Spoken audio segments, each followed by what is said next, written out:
श्रीमद् भागवत के जो श्लोक हमारे कान में जाते हैं वो शब्द ब्रह्म के रूप में भगवान श्री कृष्ण ही हमारे कर्ण कुहरों के माध्यम से प्रविष्ट होकर हमारे हृदय में विराजमान हो जाते हैं। 6 अध्याय में श्री सूत जी महाराज ने शौनकादि मुनियों को भागवत के महात्म्य का वर्णन करके सुनाया।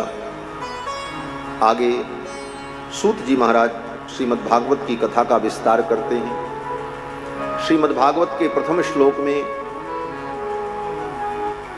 श्री वेदव्यास जी ने सत्य स्वरूप परमात्मा का ध्यान किया, मंगलाचरण करते हुए सत्यम परम धीमहि, उस परम सत्य का मैं ध्यान करता हूं। वो परम सत्य कौन है जिसका आप ध्यान कर रहे हैं? कहते हैं जन्माद्यस्य यतः, जिससे ये सारा संसार उत्पन्न होता है, जिसके द्वारा यह संपूर्ण संसार पालित होता है और अंत में यह संपूर्ण सृष्टि जिस परमात्मा में विलीन हो जाती है वे परम सत्य है। क्यों परम सत्य हैं? बोले ये जगत पहले भी नहीं था और बाद में भी नहीं रहेगा, लेकिन जगत के उत्पन्न होने के पहले और इसके समाप्त होने के बाद कौन रहता है? बोले भगवान ही रहते हैं, दूसरा तो कोई रहता नहीं। इसलिए जो सत्ता सार्वकालिक होती है वही परम सत्य है, इसलिए भगवान परम सत्य है। ये तो एक दृष्टिकोण है। हमारे वैष्णवाचार्य कहते हैं ये जगत भी सत्य है, ये झूठा नहीं। बड़ा तर्क है उनका। आज तक लाखों वर्षों से लोग चिल्लाते चले आए जगन मिथ्या, जगन मिथ्या। कहां ये मिथ्या हुआ?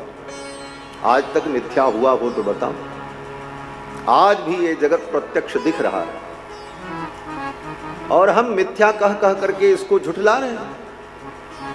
आज तक ये जगत मिथ्या नहीं हुआ तो आगे भी ये मिथ्या नहीं ही होगा। चाहे जितना आप कहते रहो जगन मिथ्या, जगन मिथ्या, कहां मिथ्या?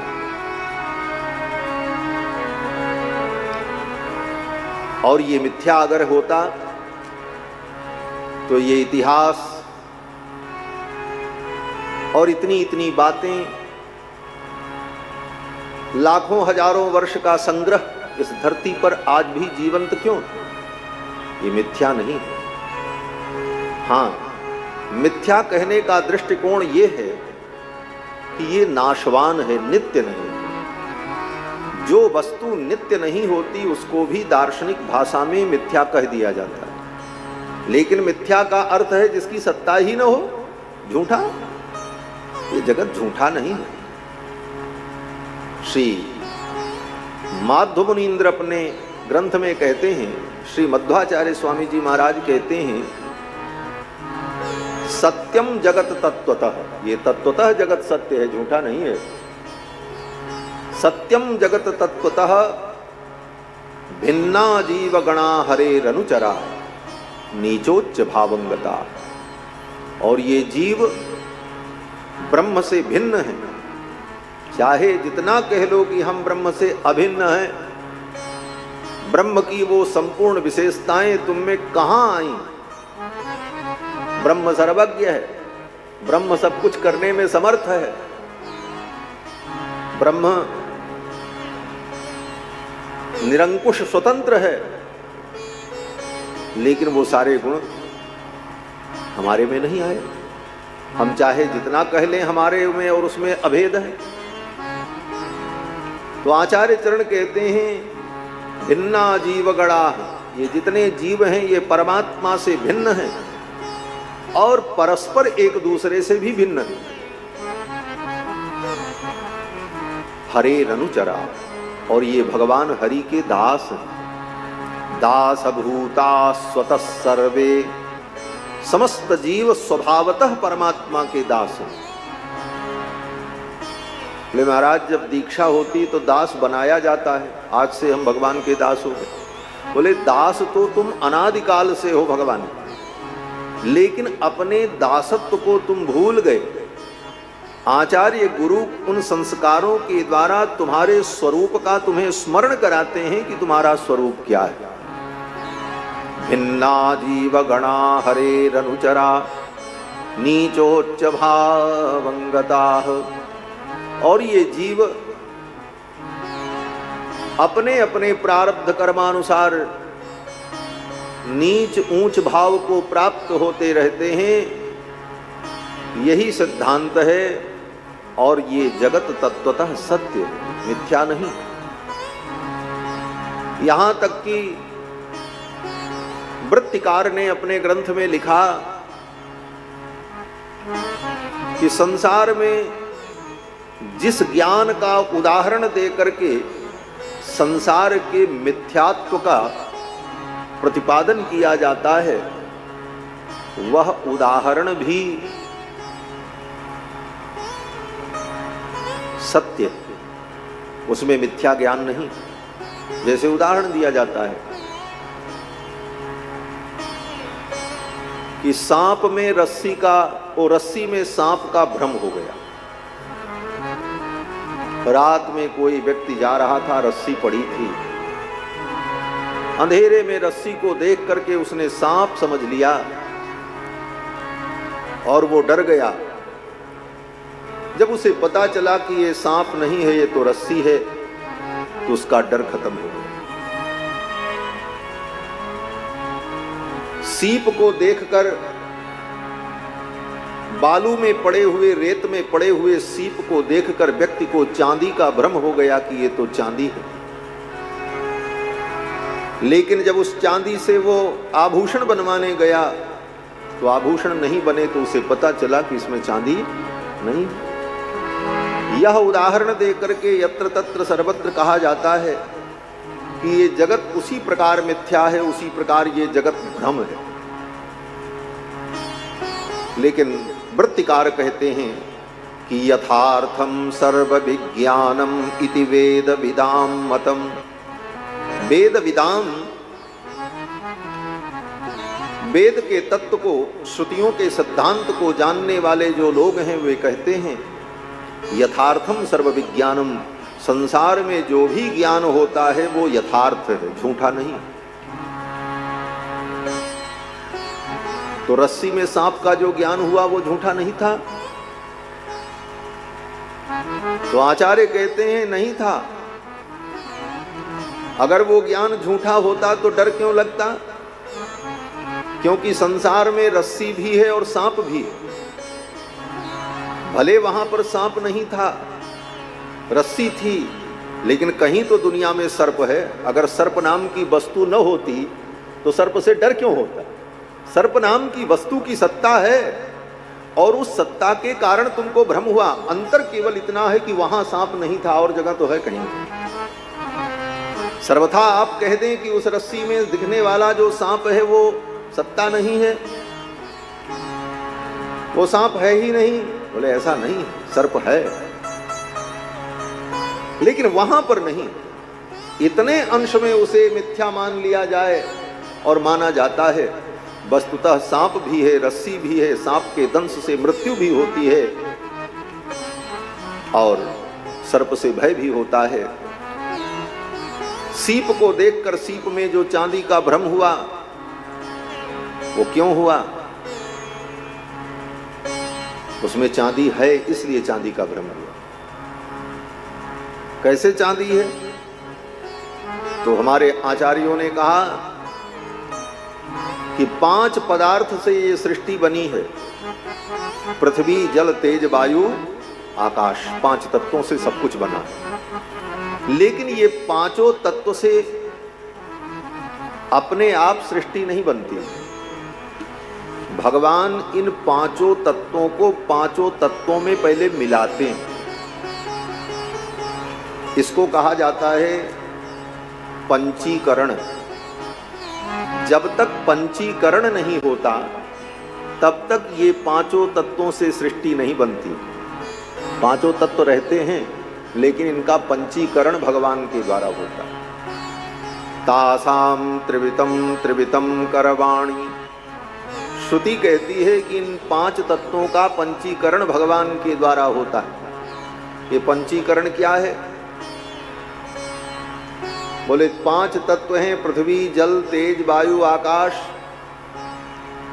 तो एक तत्व का भगवान 2 भाग कर देते हैं। दूसरा भाग जो रहता है आधा हिस्सा, उसके 4 टुकड़े करते हैं और एक एक हिस्सा अन्य 4 तत्वों में मिलाते हैं। इसी प्रकार सभी तत्वों का 1/8 भाग दूसरे तत्व में भगवान के द्वारा मेलन किया जाता है। इसको पंचीकरण कहते हैं। तो ये पृथ्वी जो हमको दिखाई पड़ रही है, इस पृथ्वी में केवल पृथ्वी नहीं है, इसमें जल भी है, आकाश भी है, वायु भी है, अग्नि भी है। जो अग्नि हमको दिखाई पड़ती है वो केवल अग्नि नहीं है, उस अग्नि में पृथ्वी भी है, जल भी है, तेज भी है, वायु भी है। 1/8 अन्य 4 तत्व 1/8 और आधा वो तत्व। तो जिस तत्व की अधिकता है उस तत्व के नाम से उस तत्व को सृष्टि में जाना जाता है। कहते हैं ये पृथ्वी है, ये जल है, ये आकाश है, ये वायु है।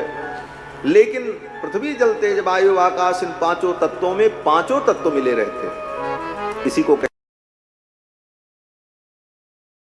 तो मिले होने के कारण सब में सब कुछ विद्यमान है। अंतर केवल इतना है कि कहीं न्यूनता होती है, कहीं अधिकता होती है। जहां पर न्यूनता होती है वहां पर व्यवहार नहीं हो पाता और जहां पर उसकी अधिकता होती है वहां पर व्यवहार होता है। अब सीधे सीधे धरती की खान से चांदी निकले तो उस चांदी से तो आभूषण बन जाएगा, लेकिन सीप में भी चांदी है, क्योंकि पंचीकरण के कारण पृथ्वी के अंदर जितने तत्व हैं वो सब तत्व उसमें भी विद्यमान हैं, लेकिन मात्रा इतनी कम है कि उस कम मात्रा के द्वारा, न्यून मात्रा के द्वारा कोई कार्य संभव नहीं है। इसलिए सीप में चांदी नहीं है ऐसा कहा जाता है। अगर उसमें चांदी न होता तो चांदी का भ्रम ही न होता। दार्शनिक कहते हैं यथार्थम सर्व विज्ञानम इति वेद विदाम मतम। वेद विदों का यही मत है कि संसार में जो भी विज्ञान होता है वो यथार्थ है, मिथ्या नहीं है। तो परम सत्य जो भगवान हैं उन परम सत्य का हम ध्यान करते हैं, जिनके द्वारा ये संपूर्ण सृष्टि उत्पन्न होती है, जिनके द्वारा पालित होती है और जिनमें लय को प्राप्त हो जाता है, जो सर्वत्र अन्वित है और अन्वय व्यतिरेक के द्वारा जिनकी सत्ता का बोध होता है।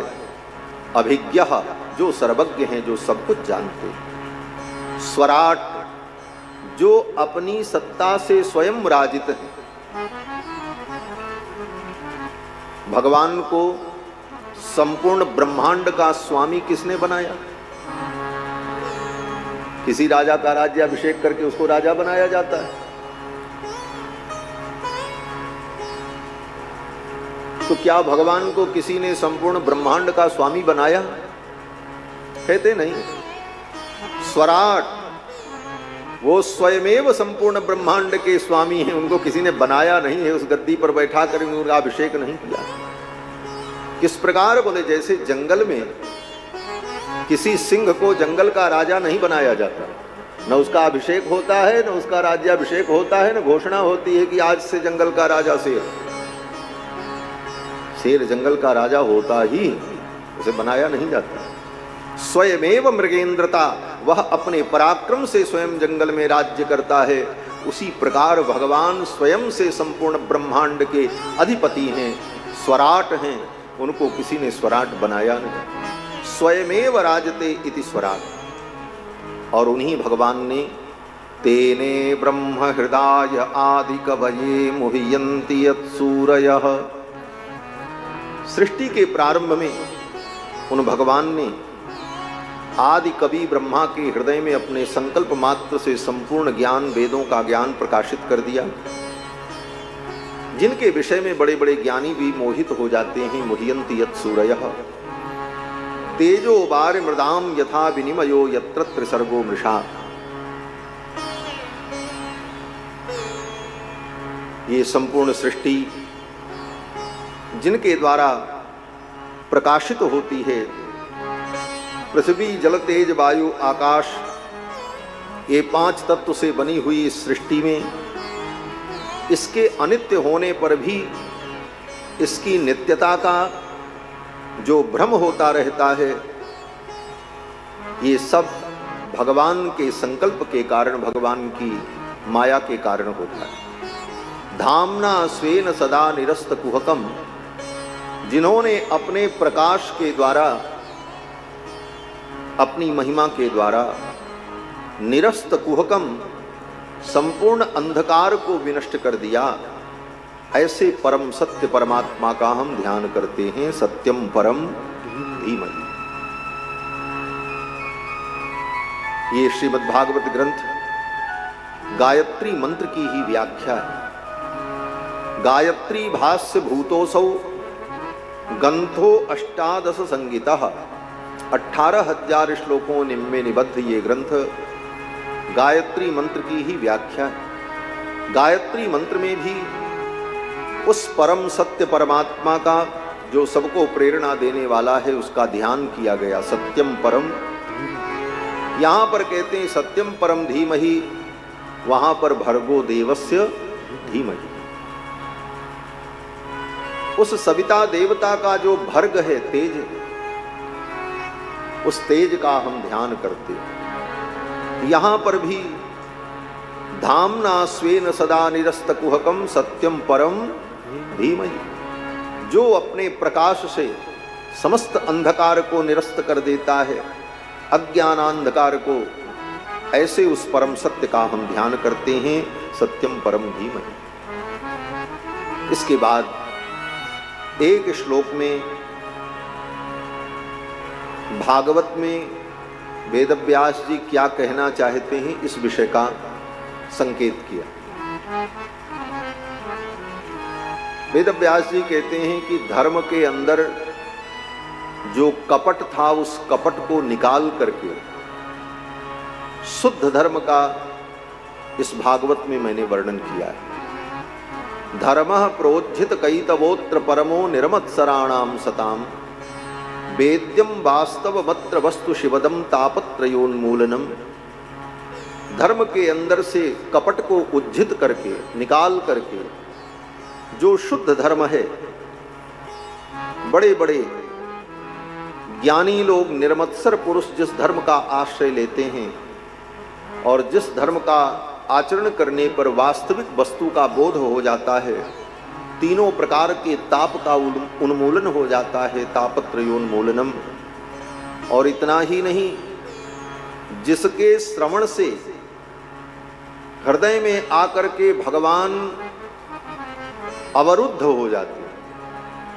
श्रीमद्भागवते महामुनि कृते किं वा परैरीश्वरः सद्यो हृद्यवरुध्यतेऽत्र कृतभिः शुश्रूषिभिस्तत्क्षणात्। जिस ग्रंथ को सुनने मात्र से हृदय में आकर के ईश्वर परमात्मा अवरुद्ध हो जाते हैं, बंध जाते हैं। इस कथा को श्रद्धा पूर्वक श्रवण करे और इसे जीवन में धारण करे तो भगवान हृदय में आकर के प्रकाशित हो जाते हैं। फिर वो भगवान जाते नहीं।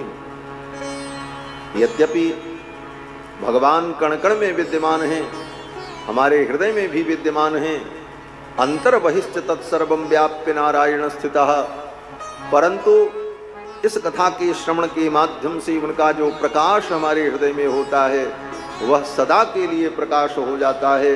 वेदव्यास जी कहते हैं कि फिर भगवान सदा उस सुनने वाले के हृदय में प्रकाशित होते रहते। इस पुराण में कपट रहित विशुद्ध भागवत धर्म का निरूपण वेदव्यास जी ने किया। आगे एक श्लोक में भागवत की महिमा का वर्णन करते हैं कि निगम कल्पतरोर्गलितं फलं शुकमुखादमृतद्रव संयुतं पिबत भागवतं रसमालयं मुहुरहो रसिका भुवि भावुकाः। ये भागवत क्या है? कहते हैं निगम कल्पतरोर्गलितं फलम, वेद रूपी वृक्ष का ये पका हुआ फल, गलित फल। वेद रूपी कल्प वृक्ष में ये मधुर फल लगा श्रीमद् भागवत महापुराण। और इस फल को श्री सुखदेव जी ने आस्वादन किया। सुखमुखाद अमृत द्रव संयुतम, सुखदेव जी के मुख का स्पर्श होने से ये और भी मधुर हो गया। और ये कैसा फल है? बोले ये फल रस रूप है। दुनिया में जितने फल होते हैं उन फलों में संपूर्ण रूप से उस फल को नहीं खाया जाता। केला बहुत बढ़िया फल है, लेकिन छिलका को निकाल करके केवल गूदा खाया जाता है। आम बड़ा मीठा फल है, लेकिन आम के छिलके को निकाल दो, बीज का बीज निकालो और जो रस गूदा है उसे खा लो। तो फल में कुछ अंश त्याज्य होता है, उसे त्याग देना पड़ता है। लेकिन ये वेद रूपी वृक्ष में लगा हुआ ये जो फल है श्रीमद् भागवत, निगम कल्प तरोर गलितम फलम, ये कैसा फल है? बोले रस रूप है। इसमें कुछ त्यागना नहीं, संपूर्ण रूप से इसे आत्मसात कर लिया जाए। और ये इतना रस रूप है कि इसको पिया जा सकता है। इसीलिए वेद व्यास जी कहते हैं पिबत भागवतम रसमालयम, पिबत, इसे पी डालो, इस भागवत को पियो। ये क्या है? बोले ये कृष्ण रस है, इस रस को पी लो। कब तक पिए? बोले आलयम, जब तक मृत्यु न हो जाए, जब तक ये जीवन है तब तक इस रस को बार बार पीते रहो। हे रसिकों, बार बार इस रस को पियो।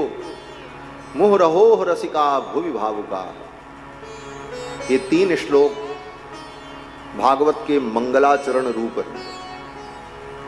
जन्माद्यस्य यतः धर्मः प्रोज्झित कैतवोत्र परमो, ये दूसरा, और निगम कल्प तरोर गलितम, ये तीसरा। ये 3 मंगलाचरण हमारे पूज्य महाराज श्री कहते थे, ये 3 मंगलाचरण भागवत में निबद्ध हैं। लेकिन ये तीनों मंगलाचरण अलग अलग हैं।